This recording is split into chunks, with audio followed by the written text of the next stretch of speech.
আসসালামু আলাইকুম। আজকে আমি কম্পিউটারের একটি খুবই গুরুত্বপূর্ণ বিষয় আপনাদের সাথে শেয়ার করতে চলে আসলাম। তো কি সেই বিষয়? তো আমি যখন কম্পিউটারের কোর্স করি কারিগরি প্রশিক্ষণ কেন্দ্রে, তখন আমি আমার শিক্ষককে একদিন প্রশ্ন করলাম যে স্যার, আমার কম্পিউটারটি অতিরিক্ত পরিমাণে স্লো হয়ে গেছে। তো সেই কম্পিউটারকে আমি কিভাবে আবার আগের মতো স্পিড ফিরিয়ে নিয়ে আসব?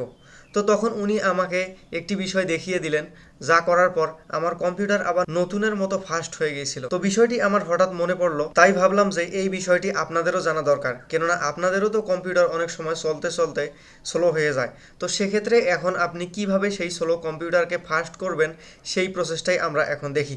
তো ভিডিওটি শুরু করার আগে আপনাদের কাছে ছোট্ট একটি রিকোয়েস্ট, আপনি যদি আমার এই চ্যানেলটিতে নতুন হয়ে থাকেন তো প্লিজ আমার এই চ্যানেলটিকে সাবস্ক্রাইব করে বেল আইকনটি অল করে দিয়ে পাশেই থাকুন, কেননা এমন ইন্টারেস্টিং ভিডিওগুলি আমি প্রতিনিয়ত নিয়ে আসতেছি। তো সেই কাজটি করার জন্য প্রথমেই আপনাকে সার্চ বারে আসতে হবে এবং এখানে লিখতে হবে সার্ভিস।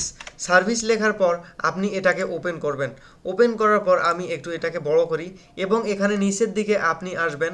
আসার পরে এখানে খুঁজবেন যে SYS মেইন অর্থাৎ সিস মেইন, এইটা আপনি খুঁজে বের করবেন। তো আমি দেখি আমার এটা কোথায় আছে, দেখতে পাচ্ছেন যে এই অপশনটি আমি পেয়ে গেছি।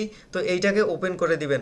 ওপেন করার পর এখানে দেখতে পাচ্ছেন যে স্টার্ট আপ টাইপ, এখন এখানে দেখতে পাচ্ছেন যে অটোমেটিক করা আছে। তো আপনি এই অটোমেটিক থেকে এখানে ডিজেবল করে দিবেন। ডিজেবল করে দেওয়ার পর এখানে স্টপে ক্লিক করে দিবেন। ক্লিক করার পর এখানে কিছুক্ষণ হয়তো বা সময় লাগতে পারে। দেন হচ্ছে আপনি এখানে অ্যাপ্লাইয়ে ক্লিক করে দিবেন।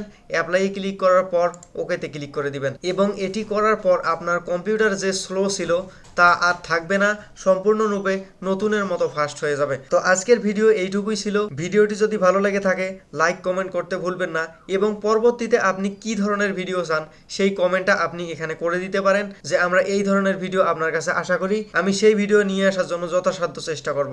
তো সকলেই ভালো থাকবেন। আল্লাহ হাফিজ।